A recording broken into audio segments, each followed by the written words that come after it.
And now that we see the current state of Bitcoin, motherfucker was this close to actually pulling it off. Let's not give too many shits because like there's natural selection, right? I'm so surprised how low the bar is for narratives, right? Like, and there's gonna be a lot of things you can fuck up and a lot of things you can do right. so I'll give him the benefit of the doubt, but fix your shit, bro.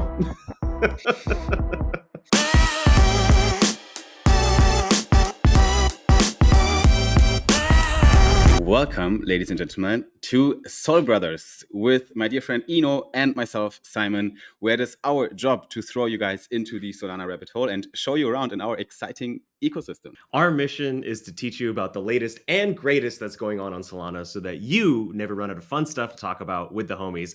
Happy 2025, Simon. Holy shit. This is going to be an amazing year. Man, everyone is so bullish. Everyone is so positive. I love it right now. I mean, I'm a kind of I like healthy, how do you say, healthy pessimism, because otherwise you have your expectations set so high, So I think my idea of 2025 is going to be lots of opportunities for both pain and success. So I think it's going to be a crazy year, and there's going to be a lot of things you can fuck up and a lot of things you can do right, which means it's all about choices and decisions we make this year. But the opportunities will be there, and if we navigate those waters correctly, I think 2025 is going to be a good year. What's your take for the coming year overall? I mean, not personally for your life, that's always a bit different, but for crypto market, for macroeconomic economy, and all these things, what do you see coming? I actually think that we might see the flippening this year of Solana and Ethereum. I think it is entirely possible. Whoa. Yeah, I know that's an insane prediction, but I think with the rate of adoption that Solana is getting, as well as the amount of interest that we're getting from OG devs on the Ethereum, from the kind of EVM side, I just think it's inevitable. Well, first of all, I think that flipping is inevitable. I think it's a matter of when, right? And might not everyone might agree with that, but furthermore, I think it's coming this year. So I'm quite excited for what we have coming. I mean, let's take a look where we are right now. Solana is at market cap of 103 billion, while Ethereum is at 439 billion, which is not too far away. It's like it's a 4x basically. That's what we would need from here, So right. It is a I say it's a very brave prediction that you're making there. But I'm curious to see how it's going to play out, because basically what needs to happen is Solana needs to grow at a much faster rate in terms of market cap than Ethereum to make this happen, right? So we literally have to compete with it. I think from my point of view, to put some perspective on it, Ethereum has still the much larger network effects because it has a big time advantage. It was there early. It got more people engaged. Ethereum has the advantage in terms of growth of having all these L2 teams, which is obviously a two-sided coin, because on the one side, it's the biggest disadvantage of the whole ecosystem. It makes Ethereum fucking complicated, and putting so many layers on an ecosystem, makes interoperability a mess. And then the good thing is, though, that all these L2 teams, they all have their bags, their funding, their motivation and ambition. They all drive the overall growth of the ecosystem. I think that's why Ethereum chose the kind of the roll-up centric roadmap that they're on right now, which means we want more L2s, as many L2s as possible, because it kind of all channels into growth of the base layer. But here's my last point: the but. We don't know yet exactly how it translates in ETH, the coin value, right? How does it translate into market cap growth? We don't know that yet. So it remains interesting. I don't know how it's going to play out, but let's see if it's going to happen in 2025, maybe 2026. Maybe we should also take a quick look at the markets where we are right now. The way it looks on the Solana chart right here is that we are in a small kind of, I mean, we were in the small correction here starting on the 19th of December, the launch date of our token of Solid. Basically, we pulled out all the liquidity from Solana into our token, which is not what happened, but it was just timing. So we peaked at 264, which is literally the all-time high. Like we we touched on it. Did we break it? Kinda, but not. It was not a sophisticated break.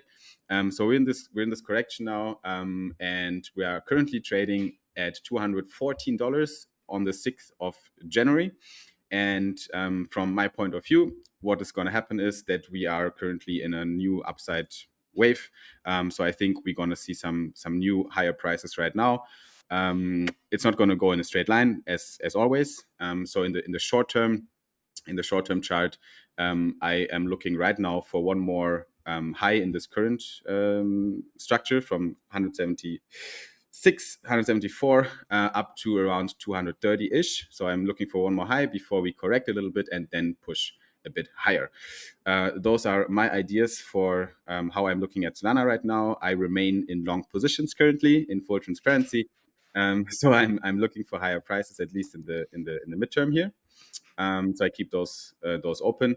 What is very, very interesting currently is the Bitcoin dominance chart as well. So that's the last thing I want to touch on here as well in this kind of macro section or chart section of the podcast.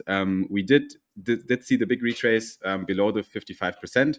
And we're now in a new retrace. We tested upper levels again, but were rejected. So Bitcoin didn't manage to get overall or keep growing compared to altcoins, and we're now in the next leg down. So my prediction as well here is that this leg down right now is going to unfold, breaking the lower boundary here in a similar fashion as it did in previous markets as well, where we saw all-time highs at a certain moment, up to 70% Bitcoin dominance, and then we're dropping down sharply in the so-called altcoin season of the bull market, which is still yet to happen because we haven't really seen that yet. So if this metric goes further down, if Bitcoin dominance decreases further, there shall be an inflow into more of the other assets like altcoins. And then actually, maybe one more thing, the tether dominance, one more last metric for sure now, also testing lower resistances right now. So what that means, if the stablecoin basically dominance in the overall market, with tether being the largest one, going down, we might be looking at circulation from liquidity into cryptocurrencies. That is at least an assumption. The Bitcoin dominance chart is nothing really you can put a lot of kind of TA on it, like technical analysis on those dominance charts doesn't really work. But at least you can see trends and tendencies. And right now we are in a leg down again, where it could play out that we will see more inflows into tokens. And if this is not Bitcoin, as Bitcoin dominance is going down as well, then it shall be altcoins. Is that something that you feel comfortable also confirming, or is that something you think will take a bit more time? Oh, I'll auto confirm the shit out of that. It's obvious. Altcoin season is coming very soon. But the real question is what types of altcoins, right? There's all sorts of flavors Yeah. now that just didn't exist in the market in the last cycle, right? So are we talking about DeFi protocol tokens? Are we talking about classic blue chip memes? Are we talking about new AI meta tokens? I mean, there's so many different ways the liquidity Yeah. can flow, and so and what we see is it can be quite cyclical, right? So it almost kind of shuffles from, like, let's say Bonk over to, like, let's say Cloud from Sanctum, and then all the Mm. liquidity goes into like new AI tokens, and like each time there seems to be its own mini bull and bear market. I mean, we've seen it last year with memes. I think now when we say alts, the mindshare for AI agents and agent tokens is just going parabolic right now. We've seen it Yeah. in the past weeks. We touched on the topic already a few times. If I go to my Twitter feed right now, and you guys are all feeling the same probably, there's a lot of AI meta going on right now. I think one tweet I saw yesterday as well was that at least a few of the top 10 pump.fun tokens with largest market caps that were launched in the past 3 months. So not in the past weeks. Actually, it's been a while since those agent tokens come out. Quite a chunk. I think it was 4 or 5 tokens from the top 10. They are all agents. So that means something, I guess. So there's something going on. And builders on Solana are seeing that as well. We're not only seeing the potential for a new meme category. I think what we see on Solana in the builder circle is the potential for, well, AI agents disrupting existing technologies, which is the actual interesting thing that we should talk about. Maybe let's touch on this, what we saw from Yash Agarwal yesterday or 2 days ago when he posted this. What are we looking at, and who's Yash? I think you have a relation with him as well, or history. Yeah. So first of all, hey Ash, if you're watching this, good to see Mhm. you again. So Yash is he's done a lot of stuff in the space. Like to his like kind of Solana resume credit, he has been an OG Super Team India member. So I mean, in that sense, he's actually an original Super Team member. I think even before they had Super Team India specifically, right? Right. He also worked with Solana Foundation with Anna Yuan. So I actually met Mhm. Yash as a stablecoin researcher. That's how I knew Mm. him. And he whenever I mean he has legendary status within the super team community because whenever Yash enters a bounty, like he's going to win it, right? And in fact, that's how I met him. Was just through all of his writing on stable coins. But he has since graduated to do all sorts of things for the Solana ecosystem. He's actually more running his own projects now, and a recent project that he had just started was Send. And so Send at the time was promoting Blinks, and now the Blink meta has kind of died down a little bit, quite frankly. And Mhm. Send has pivoted to more of an AI focus, and so this is his latest initiative is working on this AI hackathon. If I know the story correctly, I think that they organized this hackathon in less than 2 days, which like It's blows my crazy. fucking mind. Like literally from idea to like we're announcing the hackathon was like Yeah. they got it all done within a couple of days. So that's just goes to show how capable Yash Mm. and Irfan and Mm. all the friends that we know over at Send AI are doing. So but you read this, so you want to tell us more Mhm. about some of the Yeah. conclusions of the AI hackathon that they threw? I mean, I think this is more like a personal conclusion from Yash, really, that he puts out. So some of his own thoughts and some of his own critique as well to what happened, like just reflecting on what he's seeing. And the critique is basically mostly towards tokens associated with agents, right? So he does say that he's incredibly bullish on crypto and AI agents. Bottom line, that's what he says at the end. And it's absolutely a $100 billion plus industry in the making. Also, his words right now. So he remains bullish, obviously, on the overall industry, and also the stats from the AI hackathon itself are quite bullish. 40,000 plus visitors in 1 week on their website, and every 2 to 3 hackathon projects launched a $50 million token in market cap. And then no, every day 2 to 3 hackathon projects launched $50 million tokens, and now they are cumulatively worth more than 500 million in market cap. So what he's saying is, unintentionally, Solana AI Hackathon has become an AI token discovery platform, and I think that's something that he didn't really intend to do. It's just something we do in crypto, right? When new metas launch, when new narratives come up, we're trying, even if we're honest builders and genuine builders, we need money to realize our dreams and our visions. And I think that's what people are trying to do. There might be people, obviously, as always, trying to make a quick buck. But even the genuine builders are launching tokens now because they see the success of it, and they see that you can bootstrap your protocol quickly by launching a bullish narrative token, which is AI right now, right? Mhm. So here's the playbook. What he discovered, or what he just basically found out during the hackathon. What people ended up doing: submit a project in the hackathon and appear in the Solana AI Hackathon project directory. Step number one. Step number two: use Solana AI Hackathon and send AI for credibility. Made by AI Hackathon and so on. Then launch a token. Get sniped or promoted by whales and KOLs, probably both. Boom, you've got a 5 to 50 million market cap launch.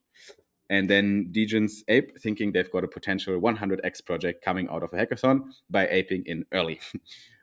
So yeah, it's a perfect speculation ground. So it's basically just like meme coins again. You know what I mean? Just Yeah, literally, yeah, with a new meta, in a tech kind of dress. Like they yeah, put it, instead of a squirrel, now we have an AI agent. But it's, yeah. at the end of the day, it's the same shit, because what happens is that the people who launch these tokens, they can't really commit to their vision and their promises that they do.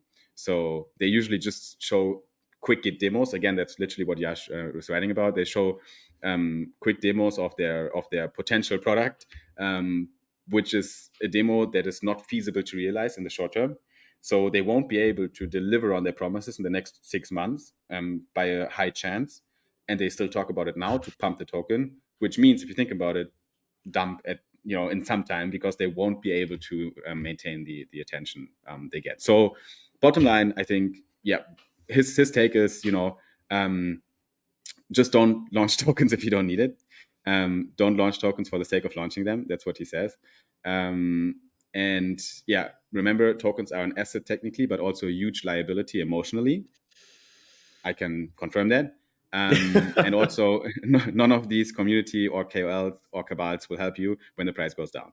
You're alone, right? That's what he says as well. Again, I can confirm that. And so it's completely fine to bootstrap capital to build.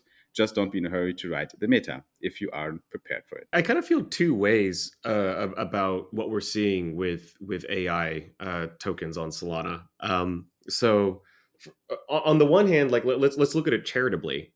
Um, it crypto gives access to funding and financial incentives that AI agents haven't had access to in the past, and so like this can really accelerate the tech, right? Because as people start to understand, like, oh, there are really easy ways to monetize and also allow the AI agent to get access to funds, and then there's a whole universe of interesting use cases, right, that can be released. So that's good, right? And I think good for the world in general is acceleration of AI agents and providing the financial I don't want to call it infrastructure, but like kind of the nest egg that you need to propel that research forward, right? But the other thing though is I'm so surprised how low the bar is for narratives, right? Like Mm, anybody can mm, spin a narrative. I mm, just find it very hard to understand why so many investors, are taking their mm, very hard-earned cash or maybe meme cash, mm, and putting 10, 20, 30, 50K into tokens that very clearly, like if you know anything about running your own company and what it really takes, I'm yeah, surprised there isn't more due diligence. it's crypto. Yeah, the It's bar is so low. So if you're watching this and you have a low bar, increase that bar, please. We need more quality projects, more signal, less noise. Yeah, no, that's what it is. Crypto is so much noise since ever, right? Yeah, Let's not give too many shits, because like, there's natural selection, right? It's just, it's a nature law. So like, everything that's shit is gonna wash out, and everything that has substance will remain. yeah, That's how it plays out, right? Just make yeah. sure, if you're an investor in this market, to kind of keep that in the back of your head when you make decisions of where you put your money. What else is bullish? What we're looking at, Well, I think that it's perfect to talk about the state of perps on Solana. Obviously, this is Hyperliquid, which it's own.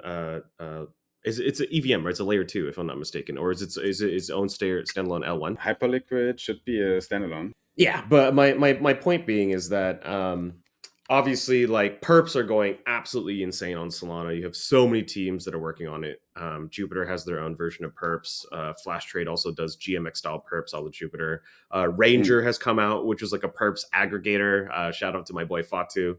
That whole team is doing a great job. Drift obviously has perpetuals as well. Flash Trade, which we met the team over in Dubai. Lovely people. 100%. Yeah. So I mean, like so many high quality builders working on perps, and if I'm not mistaken, the highest amount of volume in December is that what you said? Yeah, so that's basically what this article told me when I went through it. So basically, we saw an all time high of on chain future trading compared to centralized exchange trading, right? So Yeah. I think it was 10% of the market being traded on chain, with Hyperliquid being, I think, almost like three quarters or something responsible of that Oh growth. wow. Oh So wow. Hyperliquid is swallowing a lot of that volume. So yeah, it is an L1. It's a standalone L1, by the way. And their pitch was always to be everything then a SEX is, just on chain, right? So everything is centralized exchanges, just on chain. And their exchange, Hyperliquid, the DEX, it runs on the Hyperliquid L1, which is a purple built blockchain using the Tendermint SDK.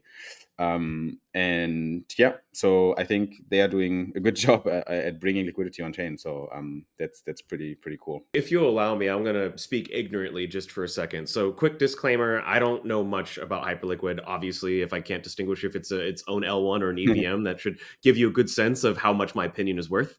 But that being said, speaking to folks that who are in the know and do work on perps, there is a concern that Hyperliquid might be the FTX or the Terra Luna of Recycle. Not that there's any evidence of this. I don't want to suggest Hmm. that there's any on-chain evidence out there that Yeah, I suggests haven't seen something like it. that. It's just that the way that they settle, it seems to be a black box, right? And Hmm. it is very centralized in that way, and that they're so there is a case to be made, for a paranoid person, that maybe they're able to be so efficient, like just like FTX, because they're doing a lot of perhaps I don't know what to call this, shady settlement on the back end, because Hyperliquid, to be very clear, is super fucking performant. I've used it myself, and like Yeah, compared to some yeah, other perps products that I've used, it's amazing, right? So just from a yeah. pure product experience, just like FTX, it was like best in class, right?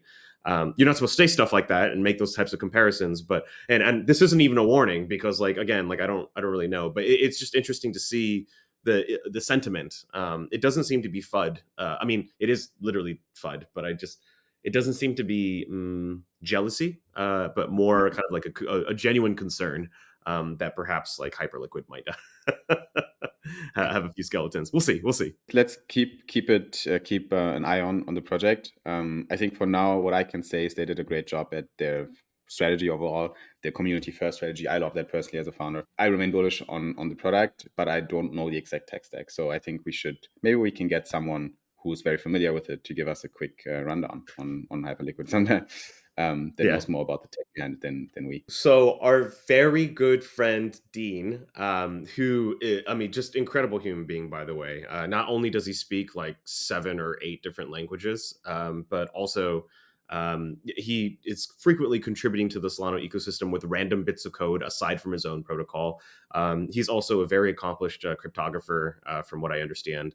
And so, now that there's this concern with the release of new quantum computing chips, Hmm. um, Yep. he created a token vault, right? That can differentiate. I don't know if it's the signature per se, but there are some characteristics of, let's say, a quantum a transaction done by, let's say, like a quantum chip, as opposed to like a valid transaction by a normal user. I'm not a Mm, cryptographer. I do not know what artifacts to look for, but mm, ostensibly that there are things that you can look at to differentiate between transaction requests by quantum computer as opposed to transaction requests by a real person. So no, I've had people ask me like, has this been tested yet? Obviously not, right? mm.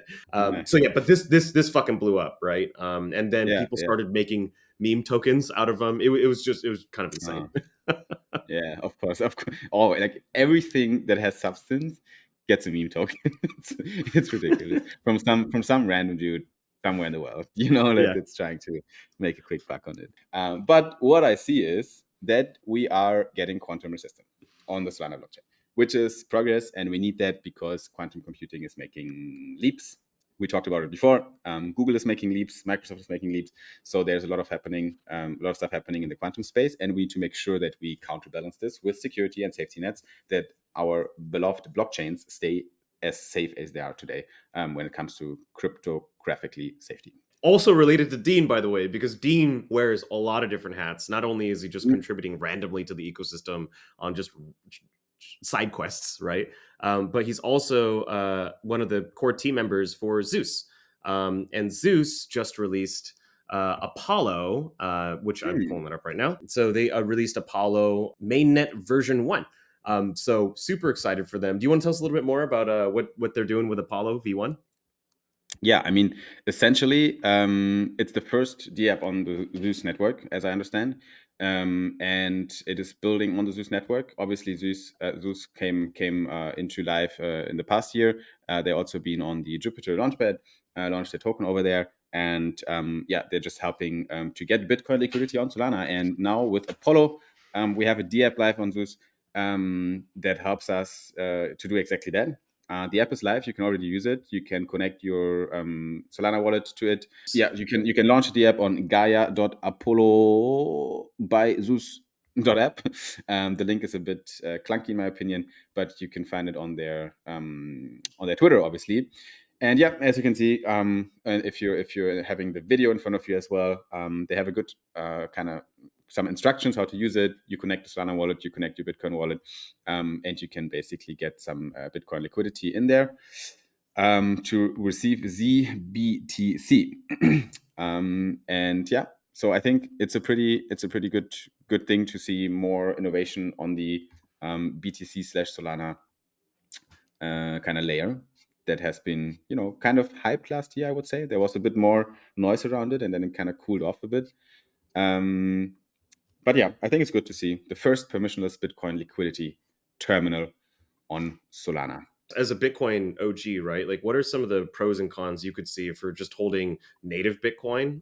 Which, Mm, I mean, most people aren't going to be holding native Bitcoin. It's almost like a representation of Bitcoin than the actual. Someone else is custodying the Bitcoin, of course, right? But this is like another layer on top of that, right? Not only it's yes, it is decentralized, but it's mm. on a completely different network. So I'm just wondering, what do you see, or what are the advantages of having a like WBTC or ZBTC, all these different kind of ported versions of Bitcoin on Solana? It brings more liquidity for DeFi. At the end of the day, that's bottom line what's happening here. It brings new liquidity into Solana ecosystem for DeFi applications that can use ZBTC now in their in their ecosystem. Hmm. So we Hmm. might see the ZBTC token in future. I hope on some of the Solana native DeFi platforms where you can engage in all kinds of decentralized finance activities on chain. So that's a net positive for everyone. Bitcoin holders have utility for their Bitcoin. Solana blockchain has more TVL because they literally have a 1-to-1 ratio of BTC and ZBTC once you want to do the kind of bridging at the end of the Hmm. day. What happens here, obviously, disadvantage is you're adding a lot of risks on top of your Bitcoin holding, right? Yeah. You're adding all the smart contract risks and DeFi risks with those protocols. Zeus network has smart contracts that need to be working properly. Apollo needs to work properly. And then if you use the ZBTC and put it in a DeFi platform on Solana, that platform, Camino, and so on, they also need to be audited and properly secured. So there's a Yeah. lot of smart contract risk that you're basically accepting for your Bitcoin to work. The only alternative you would have is either don't hold any Bitcoin and use use another token on Solana natively for DeFi activities, Yeah. or if you want to hold your Bitcoin, use Bitcoin native decentralized finance products, which are also a thing. But I'm not so bullish on them. They also saw some hype, but then cooled off drastically. So right now, the Bitcoin D app ecosystem is obviously not as sophisticated as everything else because it is not a smart contract blockchain. You can't really build apps on Bitcoin, Yeah. and everything that has been done so far are workarounds. And I don't know if that's how you want to do decentralized finance. I hadn't really thought about that, and now that you mention it, I feel kind of dumb because we have so many cool DeFi applications now, and all tokens are being used in very interesting ways. And Bitcoin does have kind of a lack of DeFi experience to it, right? It's very much just spot or leverage. Yeah. But yeah, on Solana though, there's all kinds of cool things that you can do with it, right? I think what we now need to see is just more utility for the ZBTC, right? Like I don't want to just hold it on Solana. That's not the point. I want to use it in DeFi apps, right? So I'm kind of curious of what's happening. Like where is it going to be integrated? Am I going to put it in Camino or something to Yeah. do something? I don't know if it's already there. You can check it out, guys. But I think for now you can at least do the bridging. There will probably be some kind of points campaign or something. So it might be good to hold some ZBTC in Apollo. Never know what Yeah. happens in crypto, but yeah, let's see where it takes us. Yeah, this next topic, look, don't get mad at me. I added this topic. I wanted to know like what you're doing with Kairos because we haven't caught up in the new year. So I want you to tell me what is Yeah, this? What's going on here? for sure. So what we do at Solana ID right now is we're shipping a few perks to people that participated in our early adopter proof of concept product, right? So if you are a priority pass holder, which Eno might be, then you can actually claim some of those perks. We're shipping a few more this week, a few more next week. So there's like a few more coming before the actual Solana ID beta goes live, where people can create their Solana ID, because the priority pass is a closed project. But if you held a priority pass, last week we announced a perk with Kairos, which is a restaking platform on Solana, which is actually a pretty cool product. On Kairos, you can put your Solana to work. They're essentially using Jito below their tech stack, and you can get up to like a pretty juicy APY. It starts with 8.4% just by holding KY Sol, which is their LST. But obviously, you can also add KY Sol and G2 Sol into a Camino pool to almost double that APY as well. Even though I have to say right now, I think the limit of Kairos is reached. So people won't be able to deposit right now at this moment, if I'm not mistaken. But I heard some voices from the team that this might change. Yeah. And then with the priority pass, basically what you see right now on the screen, if you're watching this video, then you will get some extra XP for their points campaign. So if you're a Kairos user with priority pass, you're just having an even better experience, which is the whole point of Solana ID. Use the DApps that you love, just get more value out of it. By being an ID holder. So you get up to a 4 XP boost, which is their point system of the village quest. Villager quest is what their point system is called.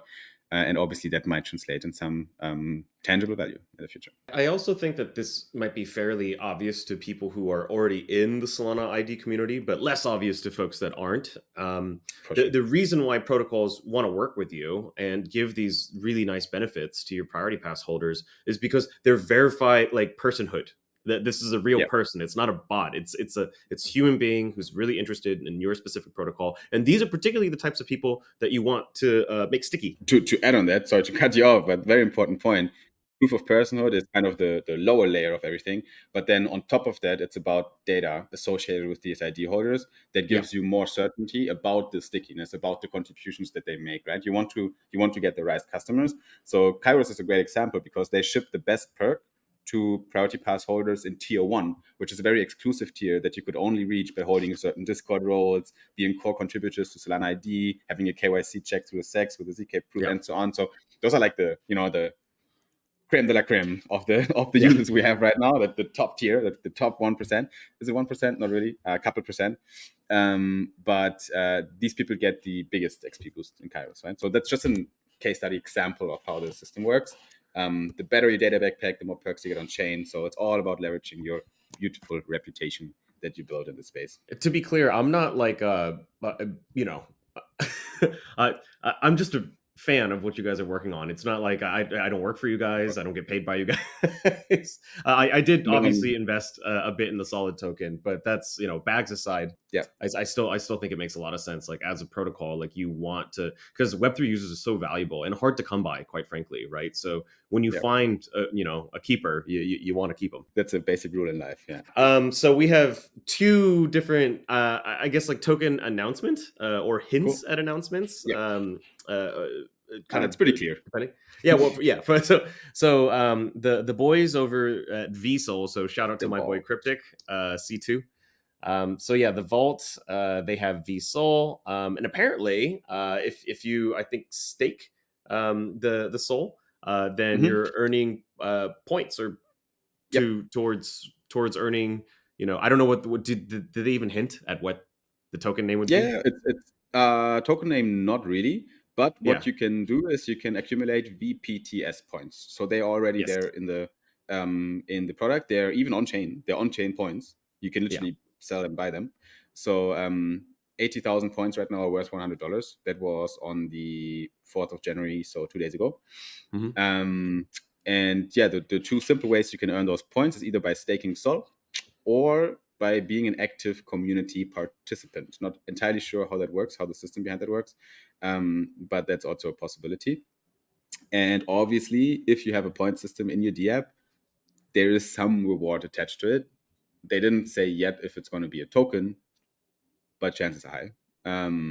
So Justy Sol, who's doing a lot of kind of airdrop research and news on Twitter, says that there might be an airdrop in Q1 this year, and you need to accumulate the VPTS points to get your hands on them.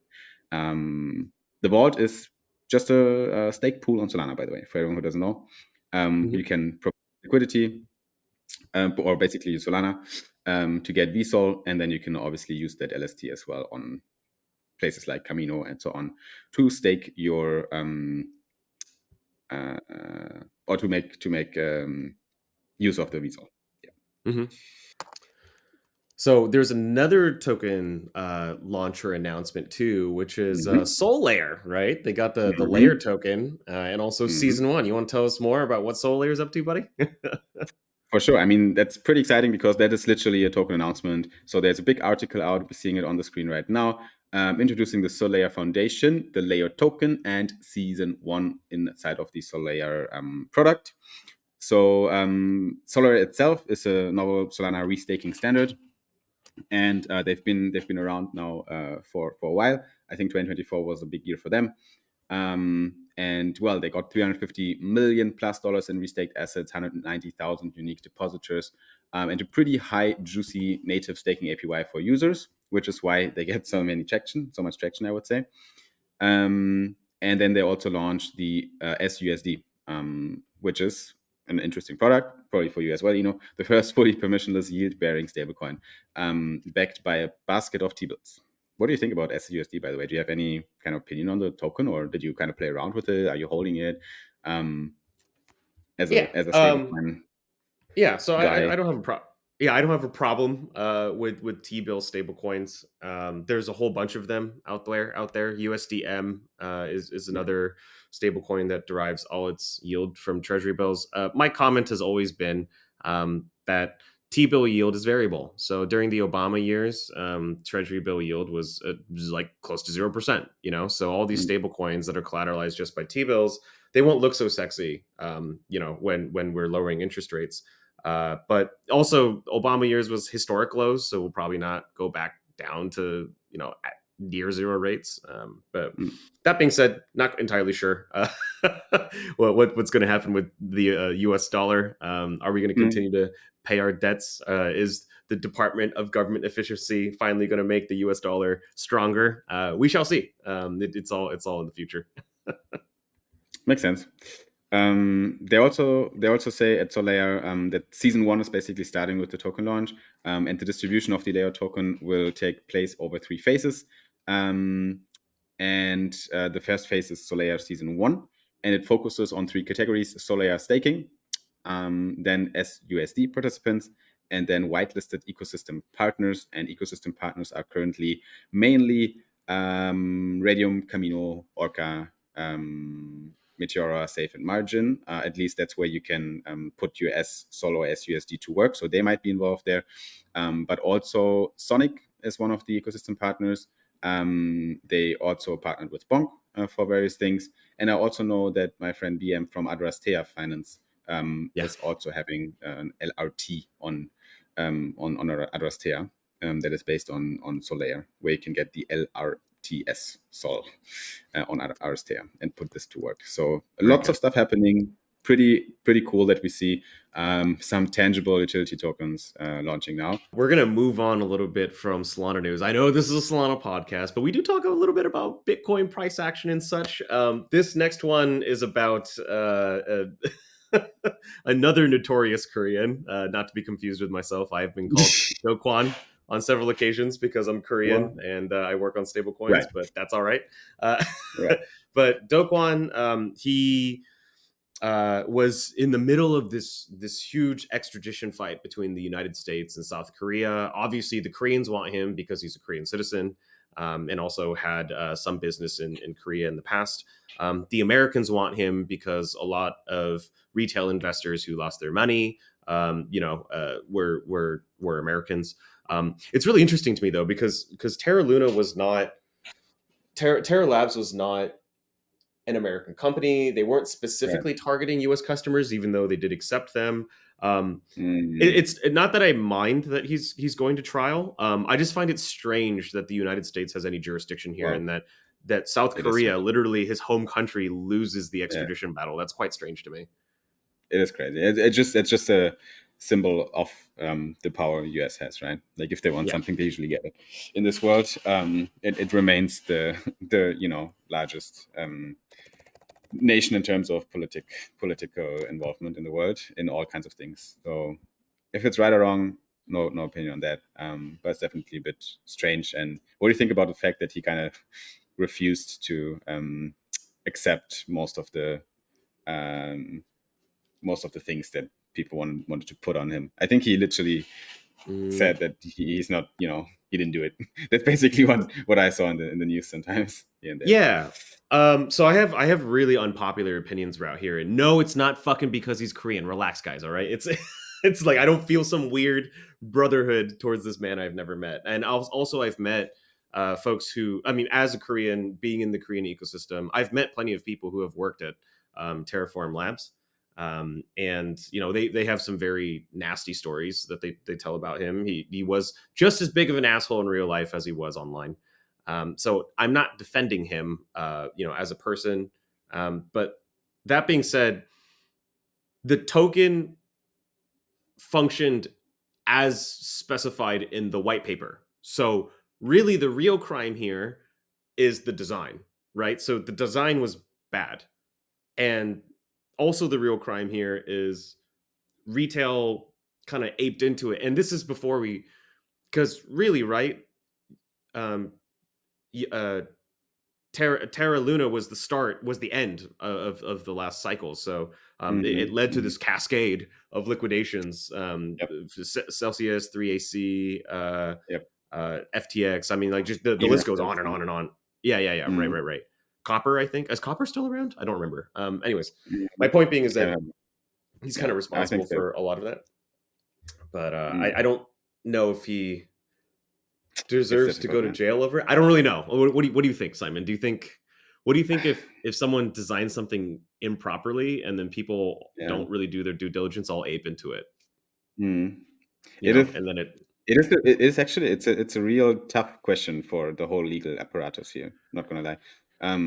Obviously they have to put some head on the table, for as the responsible person here, for what happened. And I think that's what it comes down to, right? They like he just has to accept that even if it doesn't sound fair, um, at the end, the way it played out, he's the guy who led everything and who's the CEO of the company, who was responsible for the things they said, the things they designed.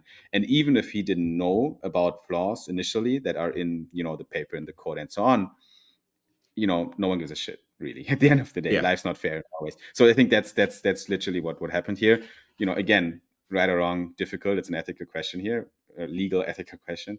Um, but I think similar to SBF, we have to point the finger at someone, and those guys were just the ones that they headed everything. I think also that SBF didn't see what was coming and didn't really. They I don't think these people had bad intentions to start with. That's an yep, assumption that I want to put out here. While right now in crypto, we have a lot of people that actually have very bad intentions when starting something, and they yeah, don't go to jail. So, yeah. like I said, life's not fair always, but it's also a different world today than back then. Yeah, and to be clear, the specific design choice that was a very bad idea was to collateralize UST with its own governance token, right? Because Hmm. if the bottom Hmm. falls out from your governance token, then what does that mean for your collateralization levels? It means that you're under collateralized, right? And so what some people forget is towards the end, I think that he knew that something was wrong internally. He obviously wasn't communicating that publicly, but towards the end, he was heavily promoting Bitcoin, and the reason for this was because he realized that using an endogenous asset, his own governance token for collateralization, is a fucking dumb idea. And Mm, he was trying to collateralize it all with Bitcoin. And now that we see the current state of Bitcoin, motherfucker was this close to actually pulling it off. If the rug hadn't pulled, if the governance token price had held, mm, and if he was able to buy like enough Bitcoin to collateralize UST, like this might be a very different world. Like he could still be shit posting on Twitter. So it's just kind of wild that that's how that played out, right? The last thing that we want to bring up for today is our boy Sock, who we met over in Dubai, had a tweet that went viral recently. Solana on Coinbase now takes apparently 7 minutes to transfer funds. I think this is up from 4 minutes. I think previously I had said 40 minutes, which was completely erroneous, but it was 4 or 3 minutes, and now it's up to 7, which is yeah. just funny. That's actually what he said. It's get funnier and funnier every day. Yeah, the screenshot is also perfect. You see Ethereum 3 minutes, base 17 seconds. You're like, great, perfect. And Solana 7. Like, what the fuck? Why would it be so slow? Um, but can you give just like one or two sentences of context to this? I think you know more about it than myself in terms of what is like why is that the case first of all, and then Is Coinbase doing anything to resolve it, or what's happening here? Yeah, apparently it's a top priority, but they've been saying that for months now, so I don't really know. Is it really a top priority? I mean, I'm seeing a bunch of tweets about people pulling their funds from Coinbase, which is the only way that they're gonna listen, right? If traders decide to move to Kraken or to Gemini or whatever the hell, then that'll talk. They'll look at the metrics and be like, "Oh, we should probably fix whatever." And I saw an explanation online from someone on the base team that claimed it was some mixture of technical debt, some issues internally that they need to work on. Seems to be speaking in good faith. So, I'll give him the benefit of the doubt. But fix your shit, bro. Is that a good closing statement? Fix your shit, bro. Get your shit together. Make this year a good year, guys. It's 2025. Fix your shit. It's a good slogan, actually. It's a good motto for 2025. Cool. We call it a day. Yeah, we'll call it a day. Always love talking with you every week.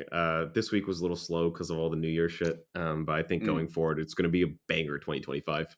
It is, and I think it. I mean, you say it's slow. We still made a 50-minute podcast, so there was Yeah. enough to talk about. So yeah, for everyone who's listening to our podcast every single week, we're recording these every week. Every Monday, usually they happen around 11. No, around 9 p.m. CET, 9 a.m. CET.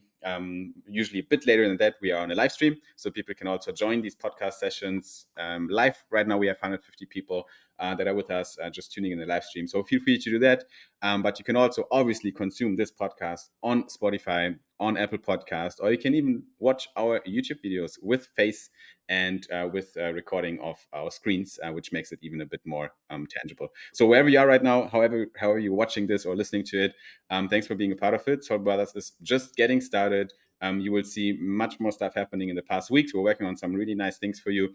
But you can be certain of one thing. We're going to show up here every single week to bring and ship the latest news on the Solana ecosystem for you straight from the Soul Brothers. So yeah, I would say thanks for tuning in. We just wrapped up episode number 10. I think that's a goddamn milestone. You were the one who told me that if we get to 20, then we'll be in the top 1% of podcasts because 99% of people just stop working on it, right? And so we're halfway there. That's, I think that's a big milestone. 10 is not a small number for a podcast series. I could easily see plenty of folks being like, you do like 2 or 3 of those and then you go like, it's not worth the time investment. But we're on the grind, and by the end of 2025, you mark my fucking words, not only is Solana going to flip Ethereum, but Soul Brothers will be the number one Solana podcast in the world. So that's what's happening in 25, bar none. With that being said, thanks everyone for tuning in, and looking forward to see you guys at the next one when it's time again for Soul Brothers. See you guys. Peace All out. right. Adios.